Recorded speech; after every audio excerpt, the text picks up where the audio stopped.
fundamental itu? Apa yang bikin lo akhirnya gue nggak cocok di fundamental? Oke, saya ngerasa nggak cocok di fundamental karena kalau di Indonesia, sorry to say, most of investornya itu masih sangat dikit. Masih ya hitungan di bawah 5% gitu dari semua penduduk kita.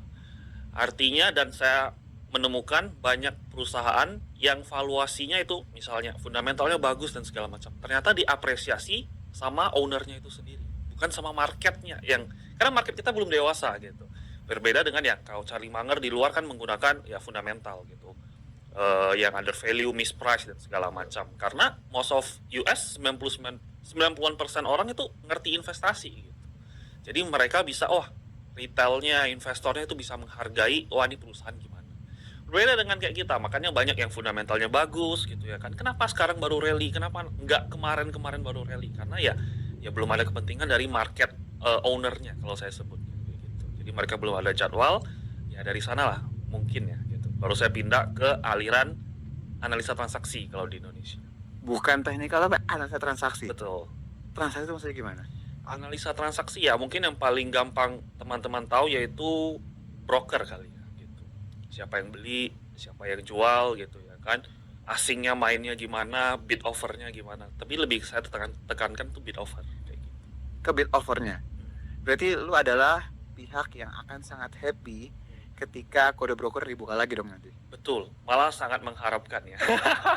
Kalau bisa ya gitu ya kan ya. Jadi kalau regulator nonton ini, iya. lu mau kasih pesan bahwa tolong kalau bisa segera dibuka gitu. Tolong ya, itu masa-masa manisnya gitu ya kan. Cuman ya pasti kalau pemainnya akan berusaha mengkelabui lah gitu. Karena kalau kita tahu broker dulu ada banyak variasi broker-broker yang quote unquote ya disengaja sembunyikan kayak gitu. Karena mereka nggak akan mau polos telanjang untuk kasih kita lihat. Gitu. Ya cuman ya jadi lebih menarik, lebih fair lah. Oke, sebelum kita ngobrol lebih dalam nih bro, pasti kan yang nonton akan berpikir kan, gimana cara ngelihatnya? Maksudnya bid offer kan bisa aja itu kan belum match. Gue order nih misalnya, gue taruh 50.000 lot, gue nggak jadi gue tarik.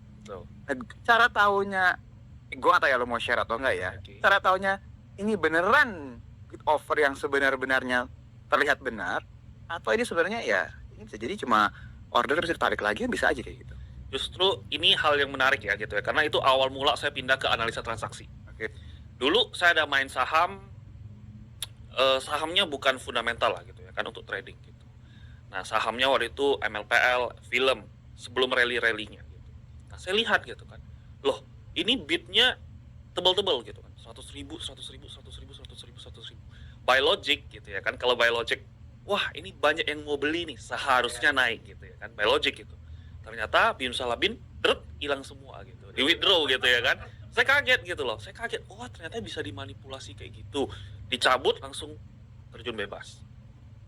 Nah terus ada influencer sebelum dicabut ini bagus bla bla bla bla bla, dicabut dikuyur gitu. Ternyata saya baru tahu gaya mainnya seperti kayak gitu.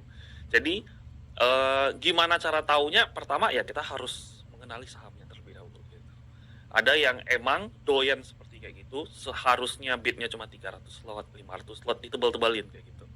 Nah itu biasanya saham-saham yang sebutnya goib ya gitu ya. Kalau goib kita hindarin kayak gitu. Oke. Tapi kalau misalnya sahamnya beneran berisi gitu ya kan, misalnya saham-sahamnya Pak Pepe gitu ya kan, itu gimana pun bid offernya tetap akan ada gitu, dan rame orang transaksikan. Nah biasanya saya lihat brokernya ya siapa yang jual gitu. Kalau mayoritas retail jual, artinya yang nampung ya kalau nggak institusi ya asing, yaitu market maker ya. Yang penting intinya retail jual itu suatu hal yang bagus gitu. Jadi ya saya kurang lebih lihat seperti gitu lah.